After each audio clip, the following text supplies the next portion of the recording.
This is an ABC 10 News Update. Hello, I'm Jim Patton with this ABC 10 News Update. One man is dead and an officer injured after a pursuit ended in a shootout. It happened early Monday morning in Escondido. Officers spotting a truck they say was involved in a fatal shooting outside a home in Vista. Driver led police on a pursuit for several hours, even after the truck had its tires blown out by spike strips. Police worked with OnStar to get that truck to stop, and that's when the shootout happened. The suspect taken to the hospital where he died. Holland America cruise ship has docked back in San Diego after nearly 24 crew members tested positive for COVID-19.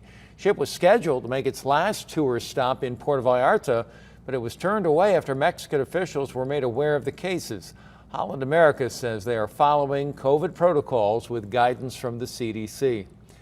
CAL FIRE has some safety reminders ahead of this upcoming storm. Over the past couple of days, the agency has responded to at least 100 weather-related calls, and they are expecting more as another round of rain and snow make their way to San Diego, especially as people get home from the holiday gatherings.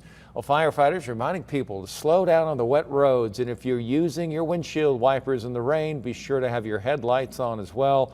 Also, don't drive into any moving water like you saw there. Let's check in with Vanessa Paz now on our weather picture. How are we doing?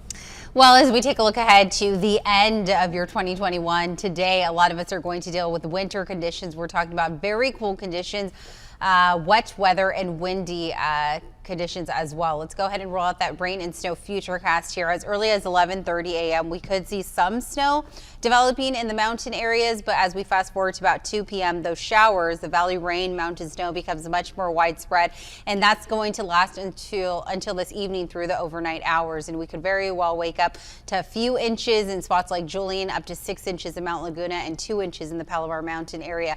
Again, those numbers just building as we look ahead to the overnight hours. Mountain highs for today are going to be 3 degrees above freezing, close to 60 degrees along the coastal communities, low 50s in the inland valleys and the deserts in the mid to upper 50s with very gusty winds at times. We're talking about 60 to 70 miles per hour at times, which is why there is a wind advisory in effect, and that takes place at noon, lasting through overnight. Coastal areas will stay in this trend of the mid to upper 50s looking ahead for the next several days, and then we get a break from the rain tomorrow until more rain arrives Wednesday through the weekend, and then Saturday and Sunday looking pretty dry and pleasant and remaining pretty cool. Jim? Vanessa, thank you very much. And for the latest news, weather, and traffic, go to 10news.com or download our free 10 News mobile app in your app store. For ABC 10 News, I'm Jim Patton.